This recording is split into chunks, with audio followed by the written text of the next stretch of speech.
السلام علیکم ورحمت الله وبرکاته. زه یم ستاسو ملګری ادریس جمال او تاسو ګورئ خپل چینل. پښتون یو فطرتي طور باندې ساده انسان دی، ځکه ساده ښکاري. په فیسبوک، په سوشل میډیا، په نیټ، په واتساپ ورپسې خلک ډېر لطیفې جوړوي، خو تاسو ته پته نشته چې شپږو پښتنو د پاکستان نوم روښانه کړی دی. راځئ چې د هغې باره کې څه خبرې وورو.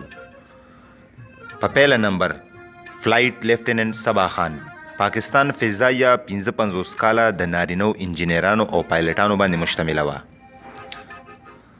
په 2003 کې په اول ځل پاک فضایه کې ډېرې تبدیلې وشوې او ښځو ته په ایروسپیس انجینرینګ او د جنگي جهازونو الوزولو په کورس کې موقع میلاو شوه.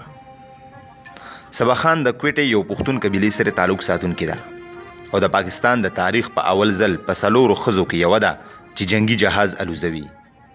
هغې نادیه ګل، مریم خلیل او ساریه بتول سره په 2006 کې د پاک فضایه نه خپل ټریننګ مکمل کړو. صبا خان سره اوسه پورې د C-172 په الوزولو کې 250 غنټو نه زیاته تجربه ده. جهانگیر خان چې په کال 1963 کې 12 میاشت په 10 نیټه په کراچۍ کې پیدا شو او د کام قبیلې تعلق یې په پښتونخوا کې د پیښور نوي کلي پایان سره دی.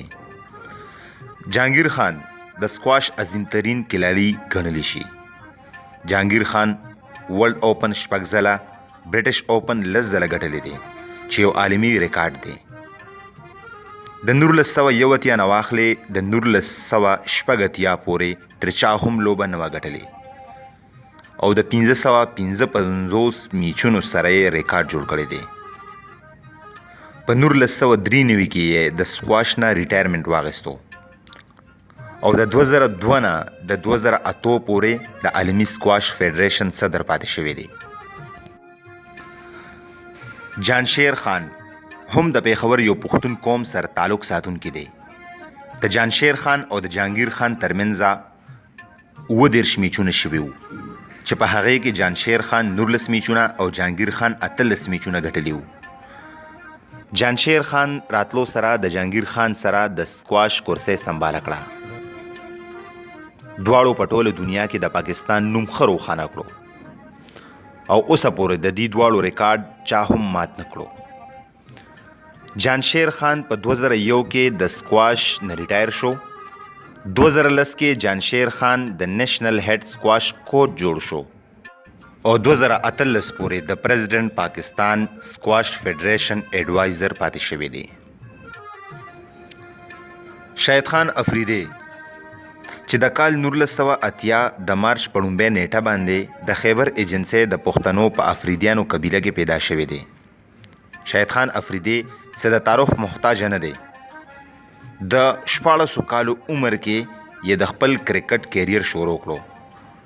شاهد خان په عالمي چیمپئن کې د سریلنکا خلاف په 29 بالو باندې 100 رنزونه اغستی وو چې یو ورلد ریکارډ جوړ شو. په دې میچ کې 11 چکې هم وهلې وې چې د دې میچ حصه وه. دا د دنیا تیزترینه سینچري وه چې شاهد خان افریدي په خپل نوم کړه او د پاکستان نوم یې پې روښانه کړو. شاهد خان افریدي په ډېر کم عمره کې ورلد ریکارډ جوړ کړی دی. عمران خان د کال 1952 کې په لاهور کې یو پښتون قبیله کې پیدا شوی دی. عمران خان په پاکستان کې په اول ځل د کینسر هسپتال جوړ کړو. تحریک انصاف هم د جوړ کړی پارټي ده چې په کال 2018 کې عام انتخاباتو کې ګټه وکړله او عمران خان د پاکستان وزیر اعظم جوړ شو. عمران خان د پاکستان د تاریخ واحد کپتان دی چې د پاکستان د پاره په 1992 کې د کرکټ ورلد کپ ګټلی دی او د پاکستان نوم یې روښانه کړی دی. کرنل شیرخان شهید چې د پاکستان د فوج یو کیپټن و. کرنل د رینک نه بلکې د نوم یوه حصه وه. د پاکستان فوجي تاریخ کې صرف 10 نشان حیدره ملو شوي دي چې یو پکې کرنل شیرخان په نوم کړی دی. د کال 1980 کې د پښتونخوا په صوابۍ کې پیدا شوی و. 1994 کې خپل کورس مکمل کړو او 1998 کې لاین آف کنټرول کشمیر ته تللی و چې هلته کې یې په 11,000 فوټه اونچای کې 15 پوسټونه جوړ کړي وو.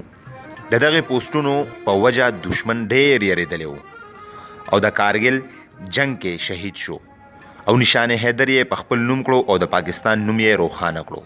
ګرانو مینوالو، دا و هغه شپږ پښتانه چې د پاکستان نوم یې روښانه کړی دی. زه یم ستاسو ملګري ادریس جمال. اوس ماته اجازت راکئ. شپه مو په خیر، ورځ مو روښانه. د لوی الله په امان.